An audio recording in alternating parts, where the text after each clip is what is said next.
24 months on parts at no extra cost and double the competition. Hitachi Precision engineers the Luminar Video with the latest and extra durable space-age materials. Better engineered, best warranty. Hitachi, science for the senses. See it at K&D Furniture, where we do more than the others do. 1724 152nd Street, South Surrey. Telephone 531-8331.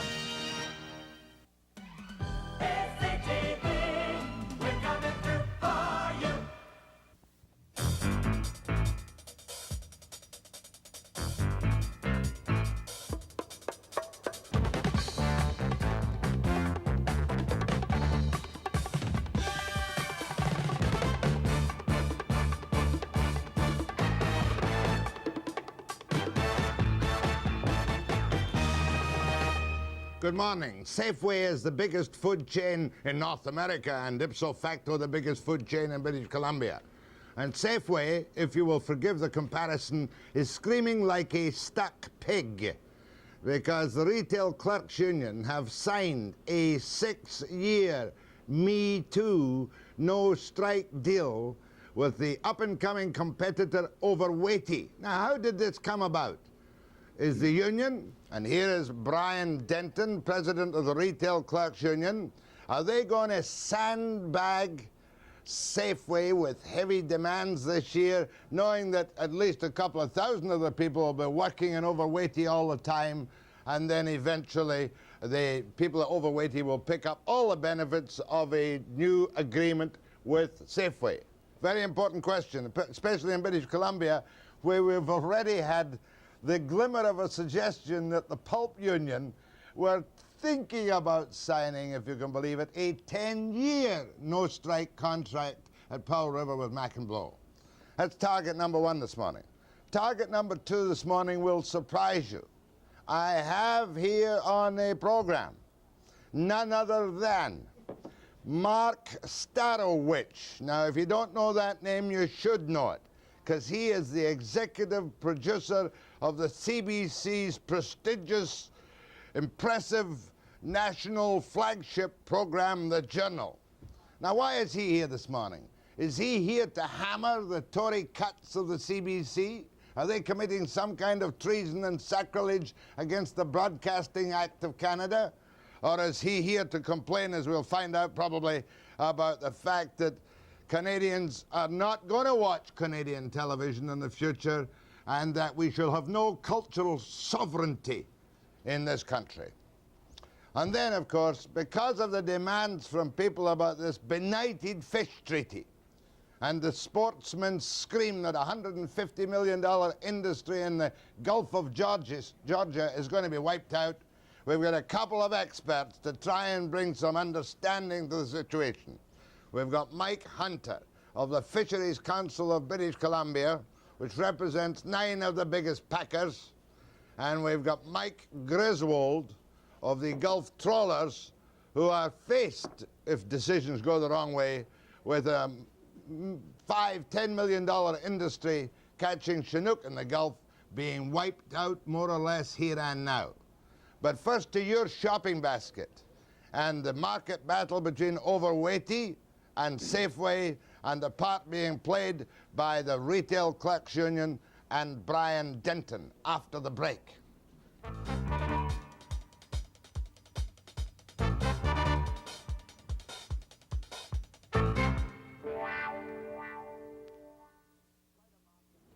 There's quite a market battle going on between IGA and between Safeway. Now, I asked Safeway to come on.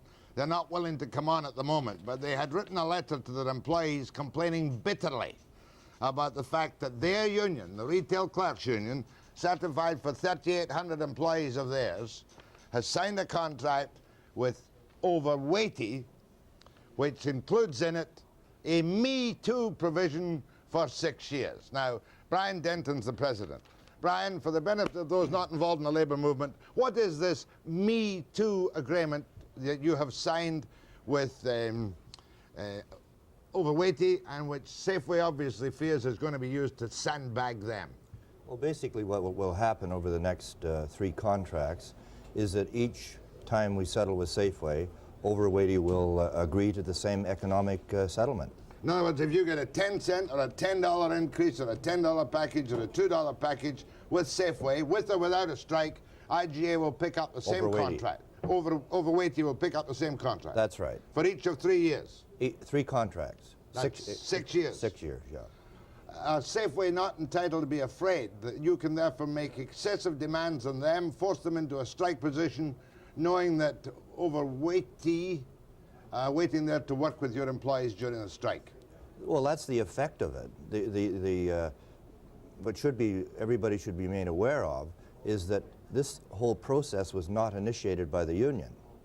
Overwaitea approached us last year in December and said, look, we have a multi-million-dollar expansion program underway, probably in the $15 to $20 million range, and we want to get long-term stability. And we told them that we weren't interested in that we wanted to carry on negotiating in the way we have for the last 15 or 20 years with all of the employers.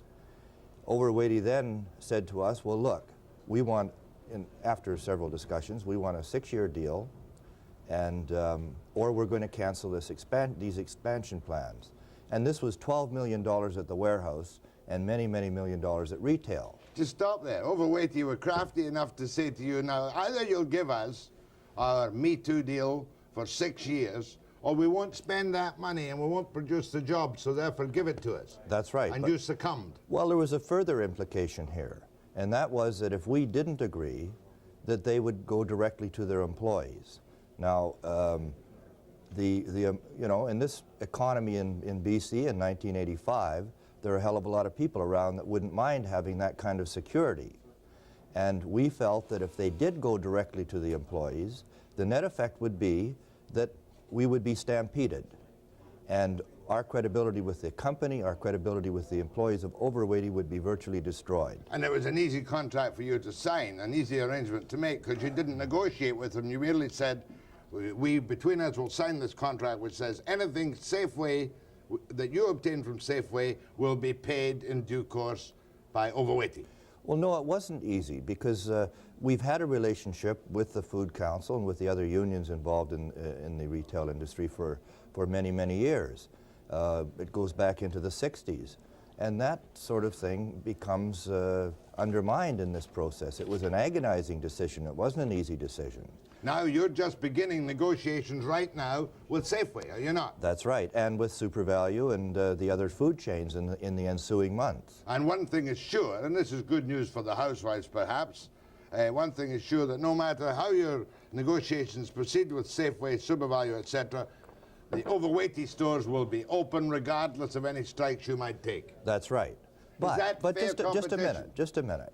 You know, everything that's surrounding this whole process has to do with strikes and strikes and strikes. We've never had a strike with the food industry in this province. 10 years ago, there was a short lockout. 17 years ago, there was a lockout. But you know, this business about strikes and we're going to go on strike and we're going to have excessive demands and all this sort of stuff is just not part of our history. Kind of hysterical panic. I think that some people are panicking over this. I think people are overreacting to this, definitely. They say, Safeway says that that the competition from Overwaitea and Save-On Foods has cut into our sales, reduced the hours for our employees. Overwaitea competition, fair enough, but it's got to be fair competition. And Hendy says, not fair competition. No strike pact. Well, if Safeway's got problems with Overwaitea taking them to the cleaners in the market, maybe the opinion of many of our members, and this is opinion expressed directly to us, is that Safeway is not competing as hard as they should be against Overwaitea. And now, this business about hours being cut can only happen sometime in the future in some hypothetical strike that is relatively unlikely to take place. Is this the first time you have signed a Me Too contract for such a period, 6 years, with any of the big boys like Overwaitea? We signed it in the same type of thing in the warehouse a couple of years ago, in the Overwaitea warehouse. We have in negotiations many times over the years as we've progressed, signed Me Too agreements for that particular contract period. Last time we had an agreement with several employers, smaller employers. But it's obvious from the tone of this letter that Safeway have never been involved in Me Too agreements. No, they haven't. But what we did with Overwaitea is no different than if for the next 3 contracts, Overwaitea came up to us at the end of March and said, look, we agree with whatever Safeway agrees with. If we did that, there'd be no panic on the thing. Or if they did that. But what basically has happened is that Overwaitea has ripped asunder the Food Council. There is no Food Council anymore negotiating as a group. Just a minute though. I asked you just now, have Safeway ever signed a similar Me Too 6-year agreement anywhere else? Oh yes, sorry. I didn't. You They said have? no. Yes, in Alberta. So therefore the complaint here is kind of hypocritical. Well, you can call it that. Well, but why wouldn't you call it hypocritical? because this puts them in a tougher spot than they are in Alberta. They have a 6-year agreement in Edmonton and Calgary. The Weston Group, which controls Kelly Douglas and SuperValue, have 6-year agreements in Winnipeg, Saskatoon, and Edmonton. This stuff has been running across the prairies for the last couple of years. I want to explore that with Brian Denton, president of the Retail Clerks Union, after the break.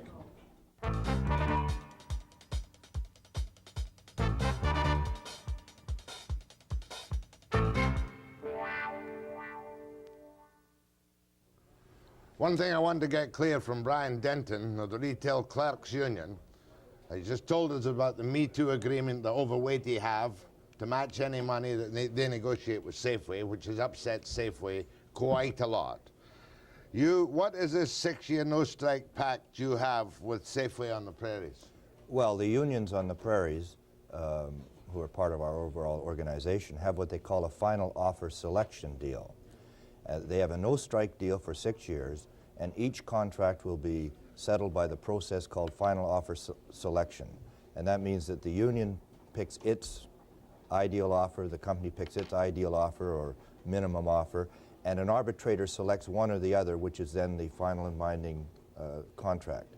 That sounds quite sane and sensible. Why don't you do that in British Columbia? I'm not sure we're sane and sensible in British Columbia. It's a crapshoot. That's why.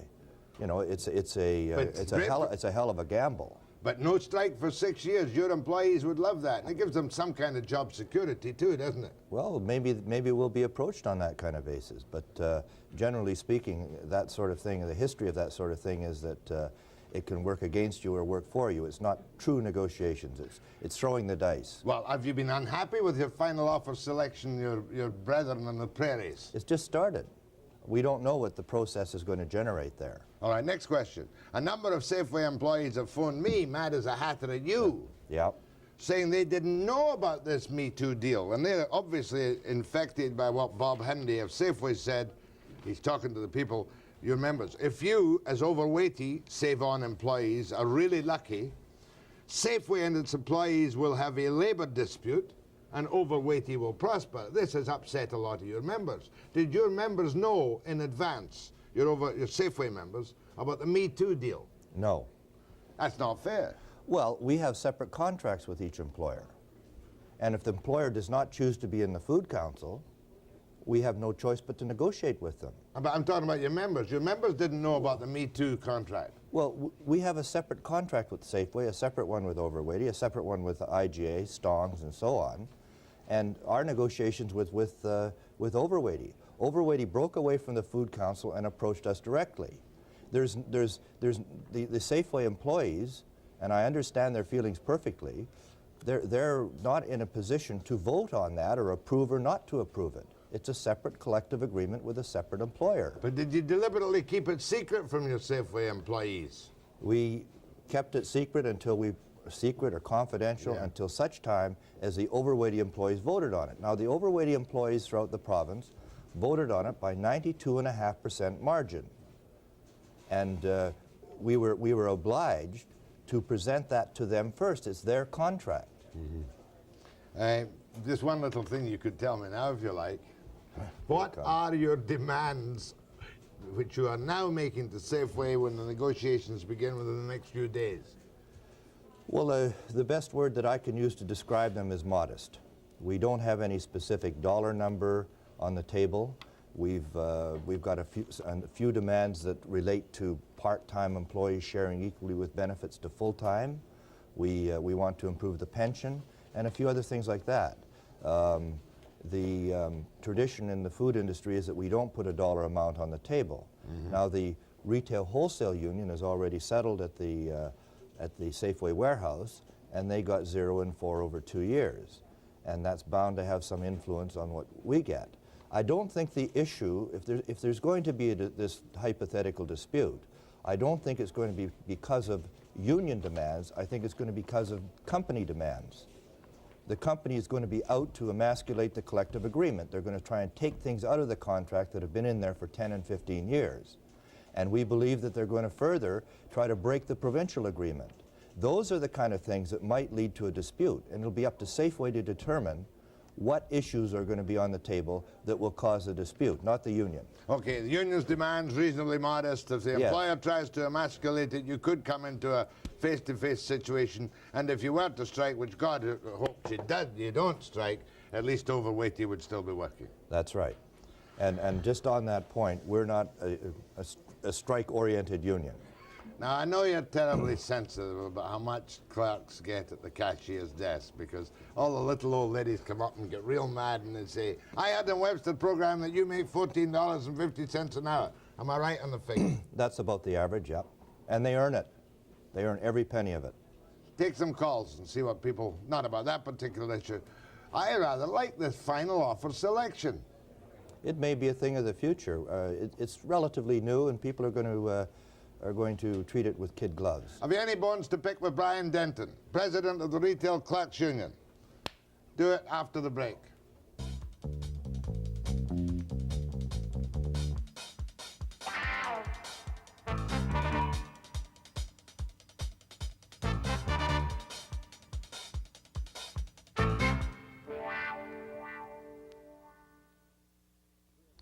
Well, I think you've stated your case very clearly.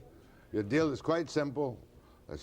Overweighty members of the retail clerks will get over the next 6 years that which is negotiated with Safeway. Now, one point I'd like to make is that because there's no longer a food council and we'll be dealing with employers individually, there's less possibility of a dispute now because of the pressures this brings onto the individual companies than there was before when they were acting as a group in unison. I missed that. Who broke up the Food Council? Well, Overwaitea, by virtue of their decision to negotiate separately. SuperValu has since indicated they want to negotiate separately. Safeway is obviously going to negotiate separately, so it's gone.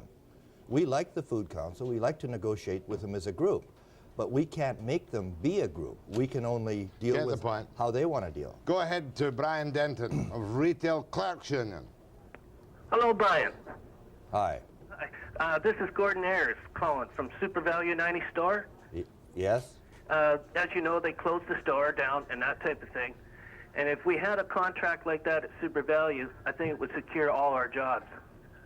You've done a very, very good job. Well, the question of that sort of thing is up to SuperValu to present. We don't know what their proposals will be. We don't think that they're going to propose something like that. We think SuperValu is going to be out to break the master agreement. They have been. Tell me, what is the state of the food industry? A number of stores have been closed, haven't they? There have been a number of smaller stores closed throughout the province, but that's been going on for the last 40 years. Overweighty's on the big push. Overweighty's on the push. Safeway is on hold, and I would say that SuperValu is losing some business. Go ahead, please. Yes, I don't work for either store, but it seems to me what happened is this gentleman made a deal with Overwaitea, which more or less undercut SuperValu and Safeway employees. So if I was the Safeway and SuperValu employees, I'd break away from him and form a new union and make my own deal. Well, you know, this isn't a perfect world. We deal with alternatives. The alternative to presenting... What Overwaitea did was shaft everybody, and you went along with it. The alternative to what we did was not to do it. The result of that would have been the company announcing publicly that they're going to cancel $15 or $20 million worth of expansion. The employees would have been mad at us because they didn't have that deal, and the press would read that the union is not democratic because the company makes a proposal to the union and the union refuses to take it to its members. That's why it's kept so confidential. I mean, everything else gets leaked out in this world, but this agreement was kept so confidential, not one Safeway employee found out about it. If we're dealing with Safeway in negotiations, we'll be keeping the negotiations between Safeway and ourselves confidential until such time as we have an agreement to present to the Safeway employees. Fair enough. You don't think there's any real reason for your Safeway local members to be upset? I think they should be a bit upset. They have been isolated. But by the same token, as I said earlier, the net effect is there's less possibility of this hypothetical dispute occurring now than there was before. Yeah, I can see that. Because of the breakup of the Food Council, because Overwaitea stepped away and made the separate deal with you. That's right. Go ahead, please. Hi. I was wondering about the Sunday shopping, what the union opposed to the company's position is on that, and how Overwaitea figures into Sunday shopping. Well, I don't quite know what your question is. Well, are you in favor of the Sunday shopping? Is it good for your members or not? Sunday shopping is a fact of life. The question I think that he's trying to get at is that we have double time for Sunday. That's one of the things that the companies have attacked and are going to seriously attack this time. How about Overwaitea? Are they making the same, or are they on a different scale? Yes, every food chain in the province pays exactly the same wages and benefits. Double time for Sunday? Double time for Sunday. Well, it's unlikely there's going to be mass opening at double time on Sundays, isn't it? There are probably 20 to 25% of the stores right now are open on Sunday paying double time. Go ahead, please. Hello. That's you. Yes, Mr. Denton. Why should you be concerned about Overwaitea expanding at the cost of Safeway? Well, I don't think this is at the cost of Safeway at all. Well, sure it is. They're laying off full-time employees right now. They aren't planning any new stores opening, and they're closing old stores. Well, that's Safeway's business decision. I can't do anything about that. Yeah, and I'm not particularly concerned about Overwaitea expanding. What I was concerned about was that the company made an offer in respect to negotiations, and I was obliged constitutionally to take that offer to the members. Fair enough. You're only concerned with the number of jobs in the market. What they decide to open and close is their business. The union has no control over that. Go ahead from Prince George. Hello. Hello. I'd like to know, are Overwaitea members going to pay us our full wages for doing their dirty work in the event of a strike, and not just a contribution? Well, here we go again. Strike, strike, strike, you know. That decision will be made by Overwaitea members. When we were locked out in 1969, all of the members in the province contributed towards a special fund to enhance the picket pay. And we would expect that the Overwaitea employees and other employees that might fall under the same kind of arrangement would enthusiastically support you if there was ever a strike or a lockout. Are you a Retail Clerks member? Hello there, in Prince George. He's gone. Too bad, too bad. Go ahead from Quesnel. Yes, good morning, gentlemen. I'd like to ask Mr. Denton, should, by a long shot, the Safeway employees go on strike, would the Overwaitea employees, if the Safeway employees picketed the Overwaitea stores, would the Overwaitea employees have to honor the picket lines? And also, Jack, quit picking on Art Gruntman. If I want to pick an Art Gruntman, I'll pick an Art Gruntman. As a CPU member's wife, leave him alone. All right, I'll leave Art Gruntman alone. I succumb to your entreaties and your advances. Thanks. Now, what was his question about picketing? The Safeway employees don't have the right to picket the Overwaitea employees, and there'd be no purpose in it. You know, if you get into a dispute, the optimum situation is to exert maximum pressure. And the way you exert maximum pressure is to pick out one company. Go ahead from that. Go ahead, please. Yes, from Prince George. Right. Sometimes I wonder why Overwaitea is in our union, when the fact that it's well known that they work for free time. It's expected of them. They work for what? For free time. They work hours beyond what they're paid for. Now, we've all fought for our collective agreement, and they condone this sort of practice. Now, it's a well-known fact that goes on throughout the entire company. Now, we're fighting for this, and now they turn around and got a guaranteed deal and expansion. We're supposed to go on strike for them while they work, and they don't even live up to the agreement. Are you aware of these charges Yes. that Overwaitea doesn't live up to the agreement? There are problems in some stores with people working free time. It was one of the things that we addressed very seriously in our discussions, and we have a special arrangement for discipline of managers who are aware of this practice that goes beyond the present collective agreement. Anyway, just let's leave it at that now. I've got the picture quite clear, and I'm very impressed by your final offer selection deal on the prairies, I'll tell you that.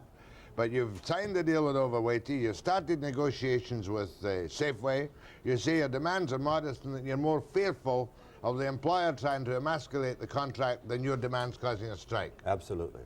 How long do you think the negotiations will take? Who knows? Well, we have our first meeting set up with Safeway at the end of February. We have a meeting set up with SuperValu at the end of February. We're going to move as quickly as we can. My thanks to Brian Denton and to Heather and David. Brian Denton being president of the Retail Clerks Union.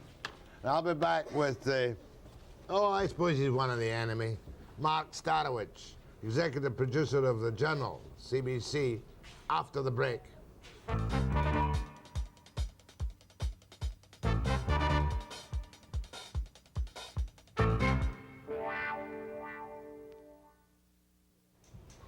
Mark Starowitcz first made his name real big as the producer of As It Happens, a Canadian institution. And he's the guy who guided and launched the Journal. Mark Starowitcz is the executive producer of the Journal, CBC Toronto, one of the hated media mafia.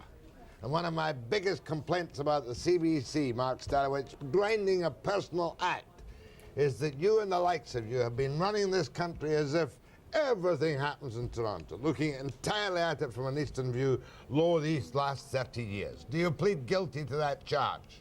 I think a lot of that is true. The Journal, for your information, has done more items from Western Canada than is done from Quebec and Ontario combined.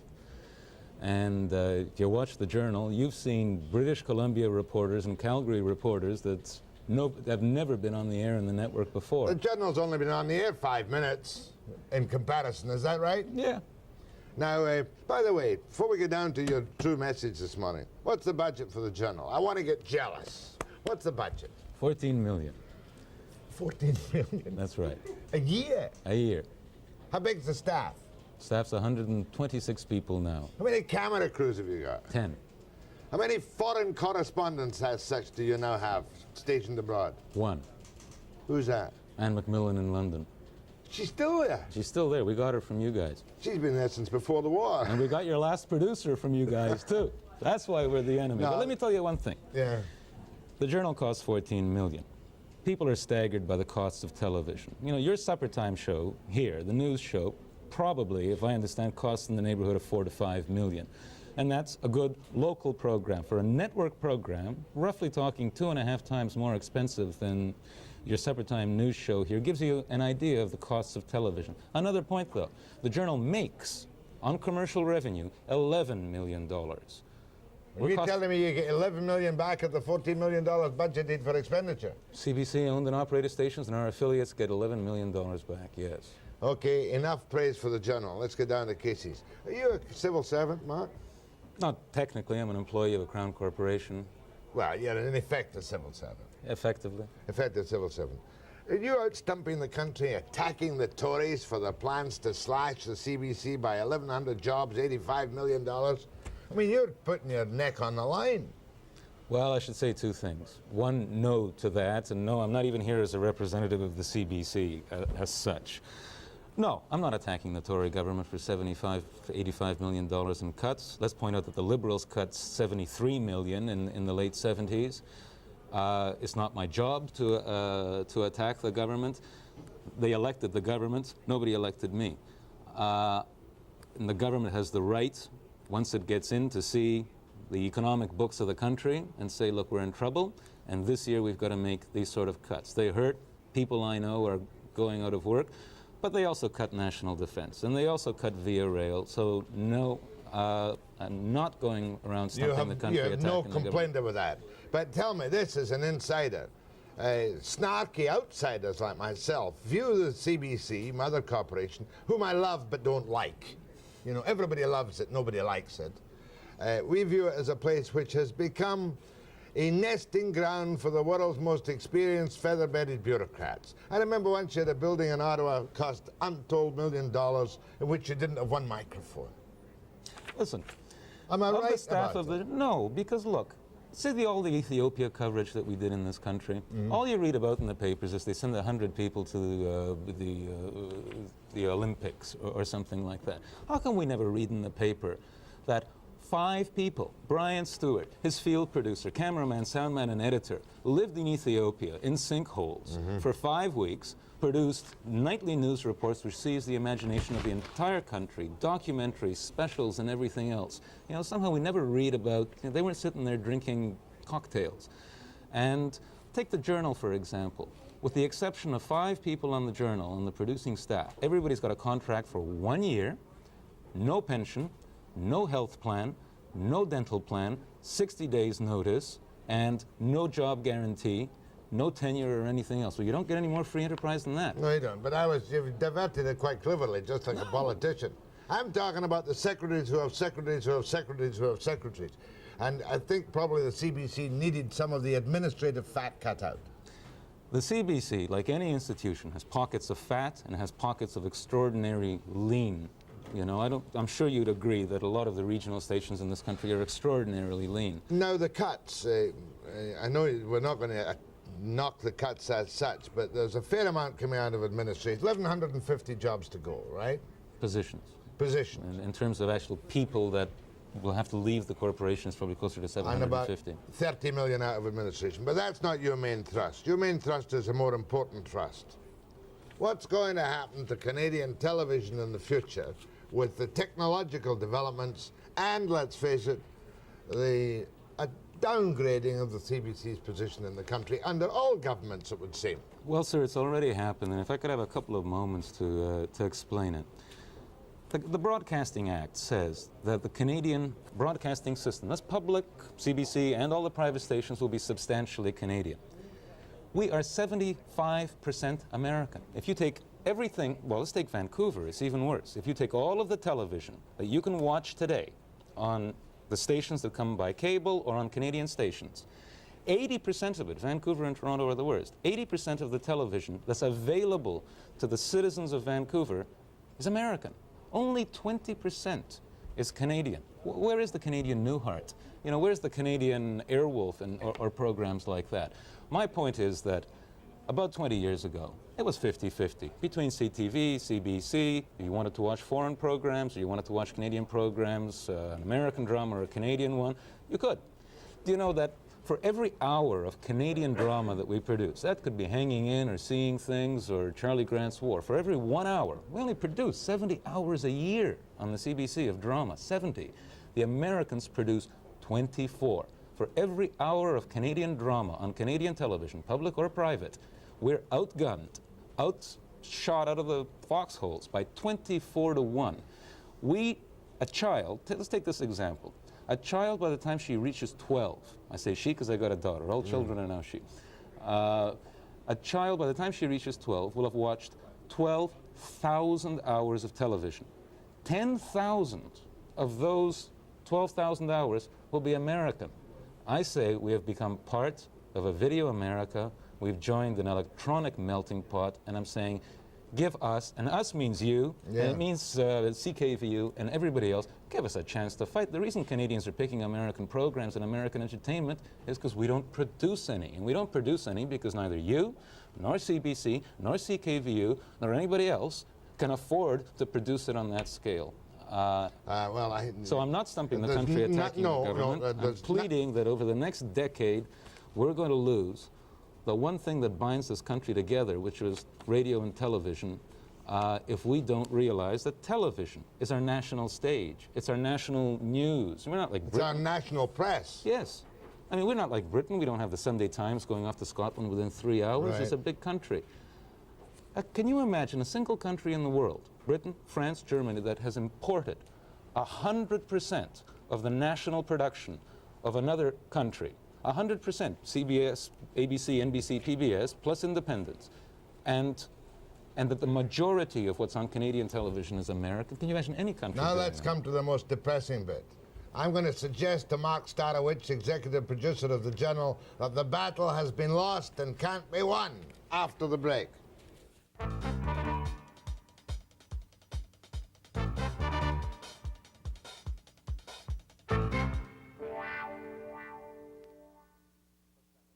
I want to make a confession. First time I've said it on the air. I'm almost ashamed to say it. I've got a dish, a satellite dish. I don't think I've watched Canadian television since I got it. How can you stop with the proliferation of cable? You'll tell me about the sale of six-packs. How can you make North Americans specifically watch 2 or 3 channels out of 150 channels pouring in by cable, by satellite, and other means? By producing good programming. Let me make one thing clear. No, just a second. You take Chautauqua Girl. Now, that was a drama that we broadcast last year. 2 hours. Story of United Farm Worker of Alberta. Organizer falls in love with a girl, and it's not an American Jolts per minute program. Blew Dynasty off the map. Blew the Journal off the map. Blew the National off the map. 2.6 million. You give Canadians, their own country, properly produced, not some 2-cent programming, not some 2-cent quiz show. Give them properly produced programming, and they'll watch it. Look, this program right now has 30% of all television viewing in Vancouver, right? There's over 100,000 people watching this program right now, and you're up against the fiercest competition of American programming. You give them the programming, and the people will watch it. But look, we've got one public station, a couple of private stations here in Vancouver. We can't compete against all of that. I refuse to concede that even I, said he immodestly, could compete at night against Burt Reynolds, Clint Eastwood, Big Bad Mama, Angie Dickinson, the Nashville Network, TSN, ESPN. This is coming in by flooding in. Jack, with respect, you're wrong. You have a higher opinion of the television watching habits because you can point to a couple of specific programs well promoted with big audiences. Right up against the National and the Journal at 10 o'clock, which you know is the teeth of American prime time. I mean, what this network, CTV, throws up against us is the finest of American programming. I mean, I got to go up against Robert Kennedy. I'll beat Robert Kennedy. Okay? We got 1.2 million during Winds of War. We didn't go down to 200,000. The National and the Journal and the Fifth Estate and programs like Nature of Things do as well as the best American programming available in the country. And when you go for Chautauqua Girl, or you go for W5, Live It Up, I mean, to mention programs on your network, I mean, W5 can go up to 2 million sometimes. Live It Up is way over 1 million. It's a myth that Canadians won't watch. We're not giving Canadians the alternatives. Do you agree that the threat of the proliferation of cable and satellites makes the job tougher? It makes it impossible practically unless, look, let me make one thing clear for your viewers. Which is, I don't believe in any electronic Berlin walls. I don't believe we ought to, nobody's saying over here, let's keep out the American signals. I'm saying, give us a chance to compete. I like watching Newhart too. You know, I'll watch Dynasty too, but there isn't a Canadian Dynasty. No. There isn't a Canadian Newhart. Why? Because they cost a lot of money to produce. But if there is a Canadian Newhart, remember King of Kensington? They watched it in droves. That would be like a Canadian All in the Family. You think if you put on in this province, on this station, a Coronation Street type program set in British Columbia, or a Yes Minister type program, you know, between a Socrates, NDP, Yes Minister and all that, you blow the ratings off. All we've got to do is transcribe Hansard into the form for a play, and we've got a bestseller every day. The problem is that you can't afford to produce it, and we can't afford to produce it. Well, just let's get to that point. Once we get the little 3-foot satellite dishes, God help the Canadian broadcasting industry. It can't get any worse. I'm not scared of the satellite dishes because we've already got. There's nothing they can import that we aren't importing already. A Prime Minister called Bennett, when introducing the Broadcasting Act into Commons, said, "This country must be assured of complete Canadian control of broadcasting from Canadian sources, free from foreign interference or influence." Now, isn't that a lark? Isn't that a laugh? A Conservative Prime Minister in the middle of the Depression when people had some serious economic problems. And I'll give you a couple of more. The legislature of Alberta passed a unanimous resolution in 1932 demanding the nationalization of the airwaves and the creating of the CBC. The legislature of Saskatchewan did the same thing because it was here in the West that you were most victim to the only way you could keep in touch with all the world's culture was by listening to Seattle or getting a signal from Salt Lake City, Utah. You made the point very clearly. 75%, we'll say on an average, of all our programming that we watch is foreign material, correct? On Canadian television sets, yes. That we watch on Canadian television is foreign material. How the devil can you do anything to reverse that trend? We should go back to 50%. There should be 2 CBC channels, okay? There should be a means of assisting this station and the CTV network and CKVU to produce a BC drama, so you support the Broadcasting Fund, the Telefilm Fund. The independents need support from the government, the independent producers. The CBC also, local Where are you stations going to raise this money now? You're going to charge a fee for a penalty for watching American stations on cable? What do we do when we import a Honda from Tokyo? We put a tax on it. Okay, what are we going to do when we import Dynasty for $40,000 an hour? Well, we've got to let the cable companies make lots of money. We don't give them very heavy taxes, do we? The cable companies are doing just fine. In fact, they're skimming the profits from the importation of everything. What I'm saying we should do is don't overburden the taxpayer. I'm not talking about a raid on the Treasury over here. Let 1/3 of the financing still come from Parliament because it's a public network. Support the Broadcasting Fund, which is a way of Parliament supporting the independent producers, which is you.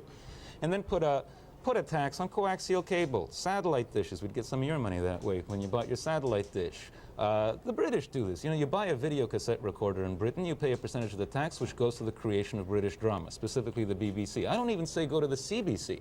I say let it go to a fund to allow us to compete. Buying TV sets, a 5% tax on, you know, they're collecting that tax now. Only it's not going into Canadian programming, it's going to general revenue. General revenue. Now, they've done this, the Broadcasting Fund, about $50 million, which is to help out independent producers. You know where they got that $50 million? By doing exactly what I'm saying, by taxing satellite dishes on apartment buildings and by taxing coaxial cable and this and that. It works. Is there not a danger, though, to become a little political with some of the people in the Tory government of privatizing the CBC? Do you think that would hold water at all in this country today? Well, neither the private sector, you, nor the public sector, us, can produce drama without the assistance of the government. So privatizing the CBC or publicizing the privates is partly a false issue. The question is, do you want Canadians to have a choice? Do you want a Canadian Coronation Street? Do you want a Canadian Newhart? And if so, this country is too small to produce it entirely on the free enterprise market. It has to be an act of the political will, which is what Mr. Bennett did in 1932. Do you see any hopeful signs on the horizon? Perhaps Juno might go. After all, he's a Liberal appointment. Perhaps you might get some old Tory hack as president of the CBC. I'm not touching that line with a 10-foot pole. The Conservative government, there is no reason to believe. First of all, it has not stated a broadcasting policy. It's early days. I'm pleading that the government of this country restore the independence of our airwaves. And yeah, I've got no reason to think, the CBC cuts don't give me reason to think. They're motivated because of an economic crisis. They're not motivated. They didn't get up there and say, we're cutting the CBC because we don't want any more Chautauqua Girl. I've got no reason to think that this might not be, like the last time it was set up by a Conservative government, the answer. Have you ever suffered from political interference? No.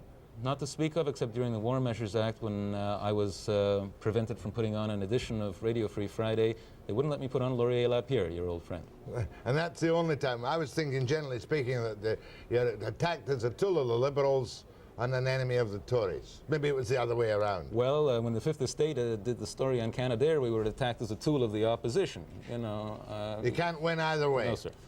Okay, so, Mark Starowitcz, executive producer of The Journal. What's a smart aleck remark I can finish with? Oh, yes. No, I'm not going to do that. Yeah. Did you see that incredible story out of the Hatfield business where the judge accused the reporter of... I just watched it briefly last night, yeah. I don't know what's behind that. No, that's do strange. I. Do that. Dalton Camp had a commentary this morning that was interesting. Dalton Camp. Don't give him my regards if you see him. My thanks to Mark Starowitcz, executive producer of The Journal. And he's right. We've got to do something to preserve the possibility of Canadians watching Canadian television and not being totally swamped by the multiplicity of American programming in this still sovereign state of Canada. And I'll be back with the fish treaty after the break.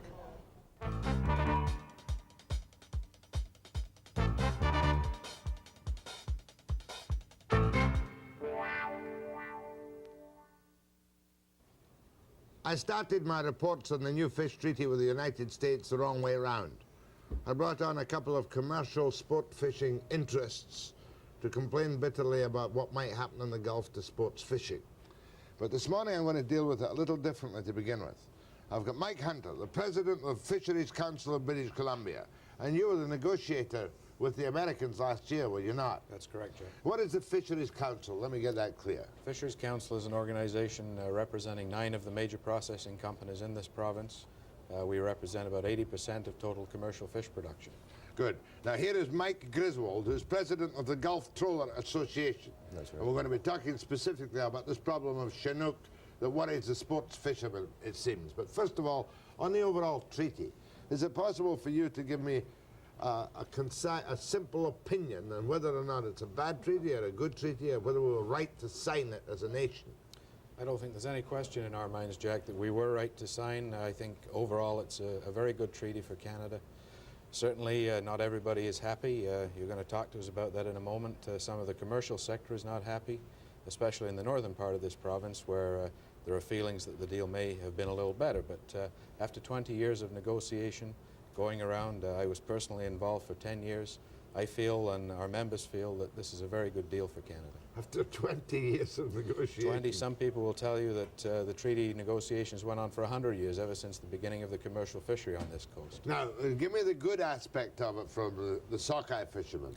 Well, certainly in southern BC on the Fraser River, which is the world's largest sockeye salmon river, we have a new deal with the United States where their catch will be limited. Up till this point, we've been operating under an existing international treaty where every fish caught in the southern part of this coast was shared 1-for-1 with the Americans. That will no longer apply, and we will no longer be constrained to unilaterally, as Canadians, spend money to develop and enhance the production of that river. I think that's a very significant gain. In other words, our salmon in the Fraser more or less now belong to us again for the first time in many years. That's correct, although we have guaranteed that the Americans will get a certain smaller proportion of the catch than they have had up to this point. So therefore it must mean a couple of million extra fish in a good year. Certainly it will, and over the longer term, certainly the sockeye producing areas on the Fraser are prime candidates for expansion of production through fairly cheap techniques. And I think we can look forward to even more than 2 million a year. Does the treaty break down into any major sections? Salmon, of course, the sockeye is one big section of the treaty. Yeah. What about the other fishing up the coast?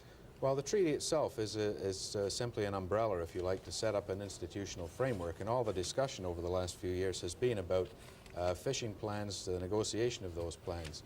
And that's what I've just referred to on the Fraser. Up north, we feel, again, while the world isn't perfect, that there are some significant gains for us. There are fisheries in southeast Alaska about which we have complained for many, many years. And finally, the Alaskans, through the United States delegation, have agreed to put some catch limits on their fisheries where they're taking principally Canadian salmon. We have made similar moves to limit our catch of Alaskan pink salmon. But overall, in the north, I think that we now have in place a structure, a framework, a basic agreement from which we can move forward and provide more satisfaction for our fishermen. Now let's talk about the Chinook salmon in the Gulf. All right. Is it correct that the treaty allocates specifically how many Chinook salmon will be caught in Canada? It definitely does. There's 3 areas of concern. One area is the Gulf of Georgia, the other area is the west coast of Vancouver Island, and the other area is fishery in northern BC, which we sort of lumped together with the southeast Alaskan fishery.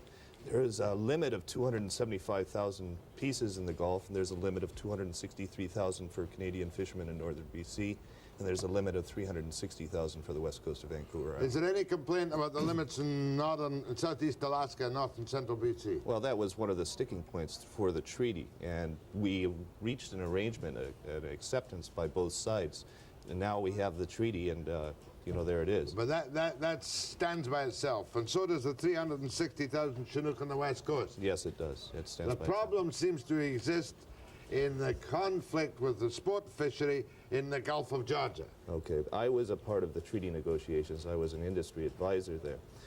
And the numbers for the Gulf of Georgia came up, and we had best advice from our technical sides, and it was a joint technical committee, both the United States and Canada, that what that number represents is an insurance and a guarantee that we would rebuild the Chinook stocks on the BC coast, specifically the Gulf of Georgia stocks, which are probably the most depressed runs there in All BC. right, let's put it to both of you. If there only ought to be 275,000 Chinook caught in 1985 and 1986, and typically the sports fishermen take more than that by themselves, 400,000 Chinook, and you take 100,000 in the Gulf. We've taken more in the past, yes. From 100,000 up. Yeah. Something's got to give. Who should be wiped out there for? Is it the sport fishery or the Gulf trawlers in the Gulf? Well, Jack, I think our organization feels that there is room for a sports fishery. There has to be. We recognize the importance of that industry from a tourist point of view. I don't think there's any argument there, but I think we have to go back to basics. The facts are quite simple in my view. The facts are that the Chinook stocks, naturally produced stocks in this coast and in the northwest of the United States, are in serious conservation difficulty. Something had to be done, and it is no accident that the numbers that are in that treaty are much lower than anybody really wanted to see, commercial or sports. But the facts are there for anybody to read. You can read the technical report. The best minds in North America put themselves to that task over a 2 or 3 year period. So I'm convinced that the numbers there are the numbers that are necessary if both sports and commercial fishermen 10, 15 years from now are to be able to fish those stocks. It, to my mind, is a matter of cuts now or cuts later. And I would far rather, from our point of view, take conservation action, be responsible towards the resource, which we all say is the most important thing that we have going for us, and let's rebuild those stocks. Let's maintain a modicum of a fishery for the next 10 years. You're saying these are the brutal facts of line. No more than 275,000 Chinook should be caught in the Gulf in 85 or 86, or you threaten its survival. That's absolutely correct, in my view. Well, perhaps the answer is to leave that all to the sports fishermen. Well, that might be one answer, but I have a group of fishermen that are in my group that make their livings off of those fish, and we have put a claim in on those fish that, you know, there's an economic argument that the sports fishermen can use, and we can use an economic argument ourselves. But, you know, as it stands right now, we are recognized as a harvester in that Gulf. And we have no alternative but to put in a claim for these fish because we have no guarantee of any income. You know, in other words, that's your livelihood. That is our livelihood. But how much of that 275,000 do you want? Well, we've put in a claim of 123,750. More or less half of it? 45%. 45% of it. Okay, we used that 45% claim in a court case which we brought before federal court last year because we were faced with similar restrictions by the Department of Fisheries and Oceans when they set out the fishing plans for 1984.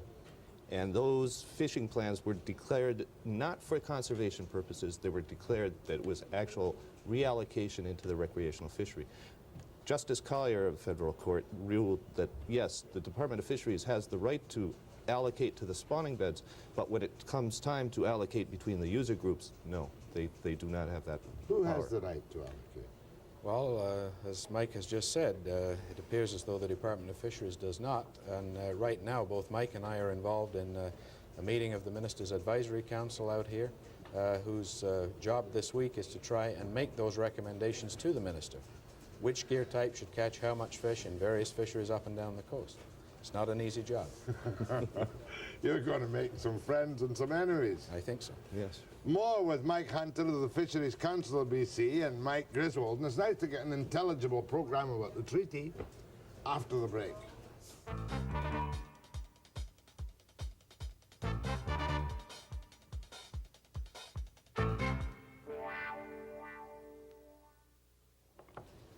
But before I get back to the potential battle, and it will be a battle between sport fishermen and Gulf trawlers, I want to get a picture about fish stocks on the coast here. Are we really in danger of losing almost everything? I mean, is the future look bad? I remember when we used to catch 200,000 ton of herring every year with the arc lamps out at Horseshoe Bay. Well, certainly, Jay, that's a lesson that I hope that everybody has learned, in both biologists and managers, and I think that that lesson has been learned. In answer to your question, how do stocks look up and down the coast? You know, we all know that salmon runs are cyclical, but certainly the sockeye and pink stocks of this coast are in relatively good shape. And as I said earlier, the prospects for future enhancement are there. But we don't get the vast quantities we used to get, do we? of salmon catches? Well, certainly I think historical production was much higher, but then the environment hadn't been degraded to the extent it has either. I think we've lost a lot of our productive capacity with industrialization, the forest industry, practices which people are now beginning to learn are detrimental to the fish. So I think that all of us in this business believe that the potential remains for a continuing industry, and I must say both sports and commercial. Both sports and commercial. These two guys sat here the other day and said that the sports fishing industry was worth, in the Gulf, $150 million a year. Do you accept that figure? No, it's by their own assessment. We could ascribe a number value to our fishery too, but you know, probably in all likelihood it's $10 or $15 million. That's what our Chinook catch is worth.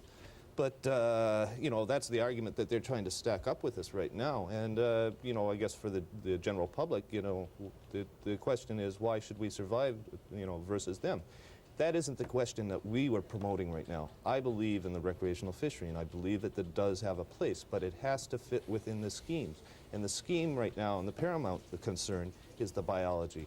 If they're expressing taking fish over the biology, what the requirements are to sustain the resource, I'll say absolutely no way. And both of you are saying to me right now, you must believe the figures in the treaty as the maximum amount to be caught in the Gulf in the next 2 years. Yeah, that's my view, Jack. Let me just address the question of the values for a moment. You know, on the commercial side, we're dealing with an industry that's worth to British Columbia fishermen and processors, union people who work in the plants and so on, pretty close to $500 million a year. We're producing more than 2/3 of that fish goes for export and is generating export jobs for Canada.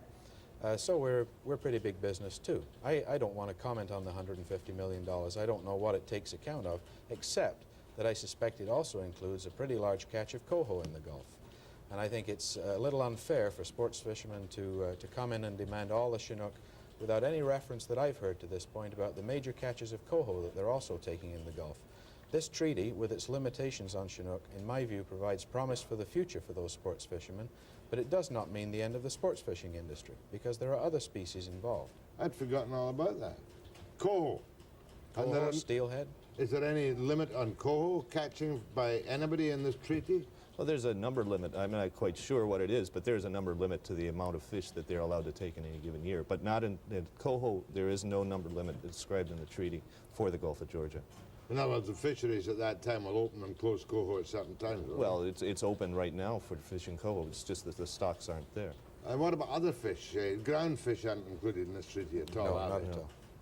So that they can go for the coho, and that may well account for a large part of the activities of sport fishery. But they were telling me here it means one a day, a limit of one a day Chinook, I suppose that was. It could possibly mean one a day, but, you know, they have to look right now, and I have to go back to this, they have to look at, you know, regulating their fisheries, which ensures that we do not go over the numbers that are ascribed in the treaty. We don't wipe it out. We don't wipe it out.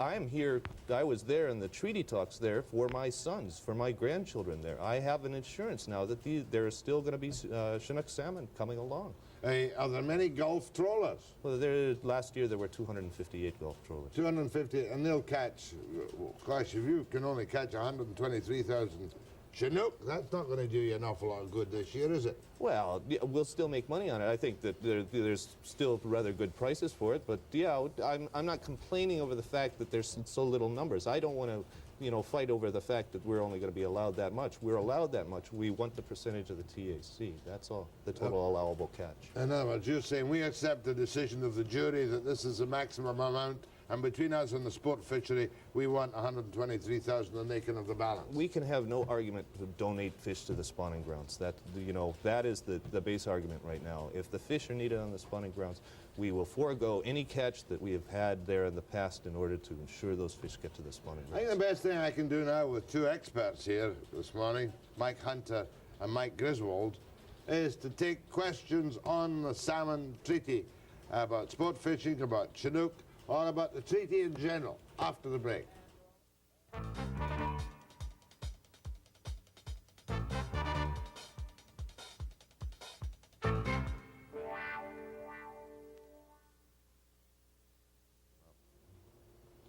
To Mike Griswold, is it correct that I, as a Canadian, of course, get a license and go fish at active parts if I want to, right? Yes, that's most certainly. Or if an American tourist, I get a license, I drive my boat up through the San Juans and fish in the Gulf. Yes, most certainly. Again, at active parts. As a Canadian, can I go down and fish salmon off the American coast? Sports fishing? To my knowledge, no. To my knowledge, I don't think you can. You have to go and rent a boat in America to fish in the American waters, to land a Well, why don't fish. we do the same? Why don't we say you can only catch our salmon off a rented Canadian boat? Well, I think that's probably a very good proposal right now. It'll put, I think it'll probably be an economic benefit to the recreational fishery. Cause a lot of noise, wouldn't it? May well. Have you got an opinion on that one? Well, not really, Jack. I really don't know enough about it, except to wonder whether some of the American tourists that we're seeing in British Columbia are coming up here because the Chinook stocks are in such bad shape off their own coast in Washington. Part of what I talked about before. The sports fishery and the commercial fishery were just about closed down off the coast of Washington last year. Those people are going to want to sports fish. British Columbia looks pretty attractive, or has done to this point. Yeah. And is there any control of catches, of sports catches? Is there any real control of sport catches? In the past, there has been an assessment of what the sports catches have been. I can't really say what the control is. Okay, we'll go to questions, gentlemen. Go ahead, please. All right, well, maybe you've already answered this question. I was wondering where most of the fish come from that are caught by commercial fishermen, whether they come from American or Canadian spawning. Are you talking about Chinooks? Are you talking about Chinooks? Are you there? Yes, like any of the salmon. Well, maybe I should address Chinook, since I think that's the basic element of interest here. The Chinook stocks that we catch off British Columbia, a lot of them are from BC, except on the west coast of the island, where the majority of them, 75–80%, are originating in Puget Sound or in the Columbia River. In Alaska, the catch there is estimated to be anything upwards of 50% Canadian origin. In the Gulf of Georgia, we're looking at stocks which are bred in the streams around the Gulf, the Fraser River. Go ahead, please. I'd like to get a comment from both your guests on this situation. Common knowledge to a lot of people that the Indians take a lot of spawners up the river. Nobody wants to really talk about it. And the other situation is the foreign fisheries at the other end of the system. The which fisheries? Foreign fisheries. Foreign Japanese fisheries. and so on. Yeah, I think the question of native catches is not really the issue here. There is control over the native fisheries. They are permitted native food fisheries on rivers such as the Fraser, and there have been methods developed to make sure that the Indian food fish is not interfering with the spawning escapement. There are enough fish let go through the commercial areas. So I think that while there is obviously concern that any savings that people like my friend Mike make and the sports fishermen make to allow more fish to the spawning beds, that they are not scooped up by other fisheries, be it native food fisheries or by people going in illegally. That is a problem as well. In terms of the foreign fisheries, personally I feel that there's been a lot of smoke about this one. We know that the Japanese high seas fishery is taking Chinook salmon in the Bering Sea, but there is no real evidence to suggest that that salmon is coming from British Columbia. We believe that most of it is coming from the Yukon River, and some of that is Canadian, of course.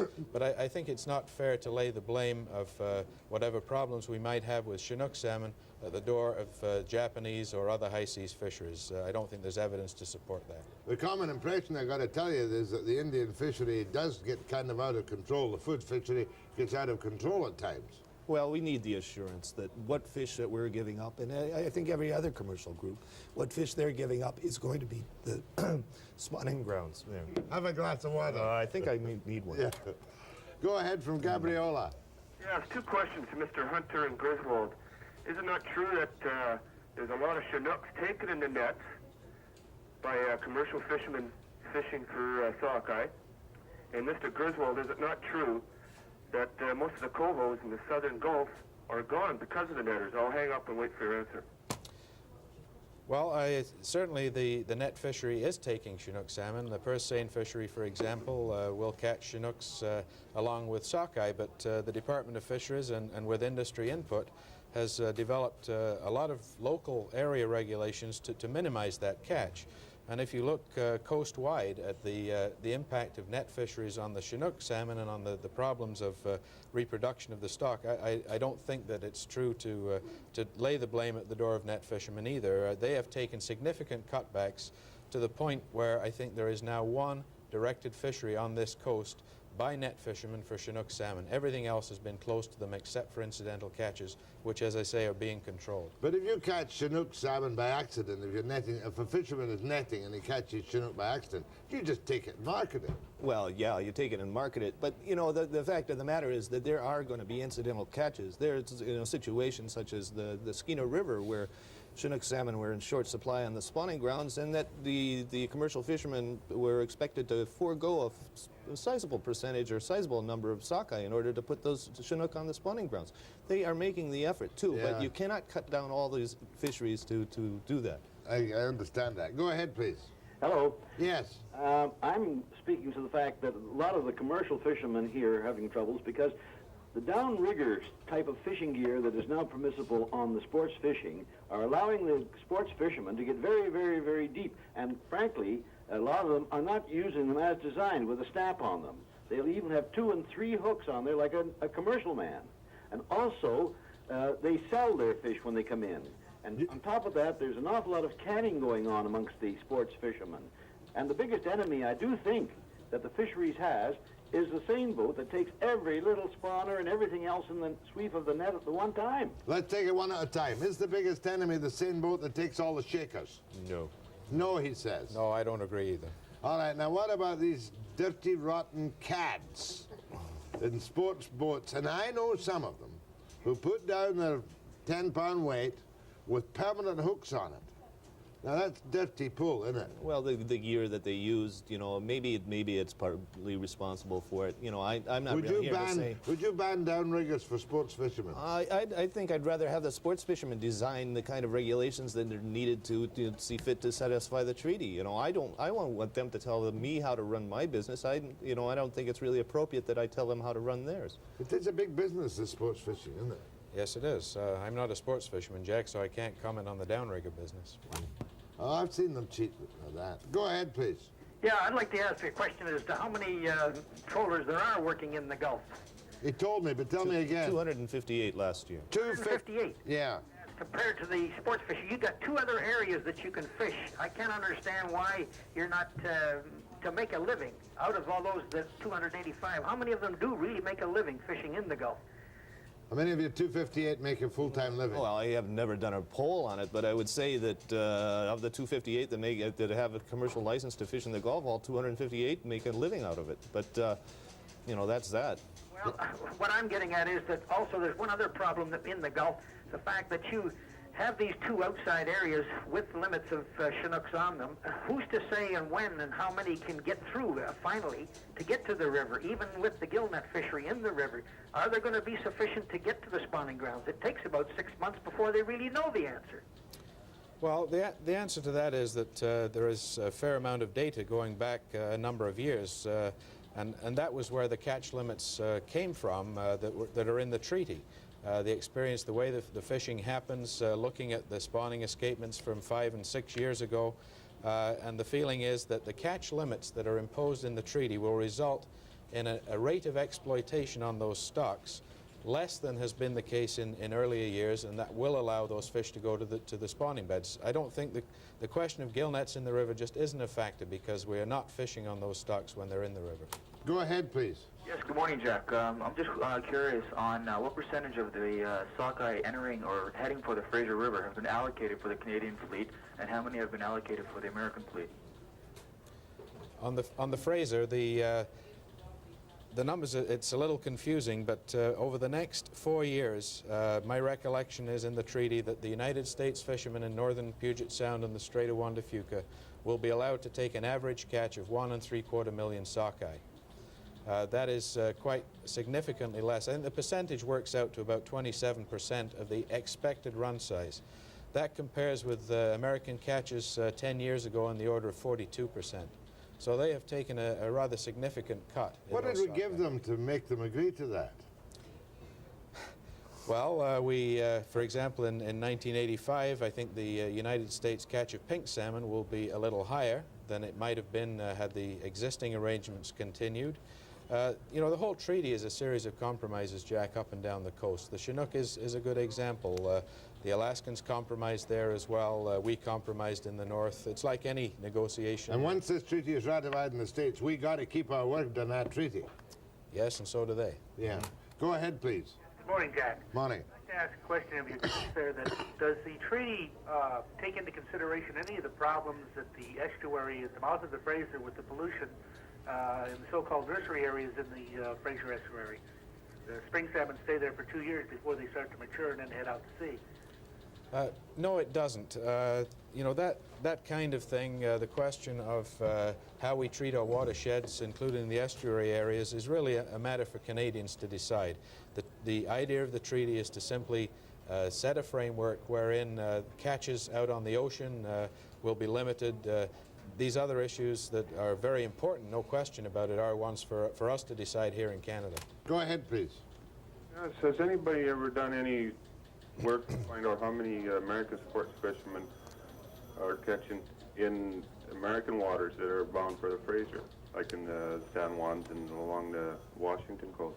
Well, I think it would be very few because on the Fraser we're talking principally sockeye and pink salmon production at the present time, and they are not species which are generally available to sportsmen.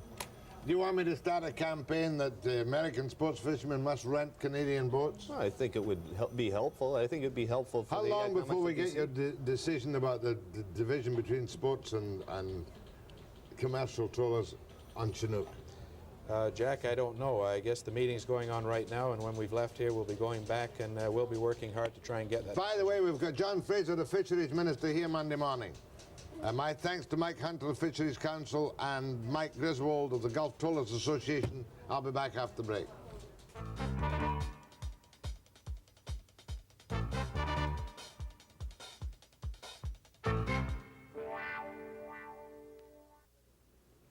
Jack Heinrich, Social Credit Minister of Education, will be my guest to discuss the latest developments in the school crunch on a program called Webster, tomorrow, which is Friday, at 9 a.m. precisely.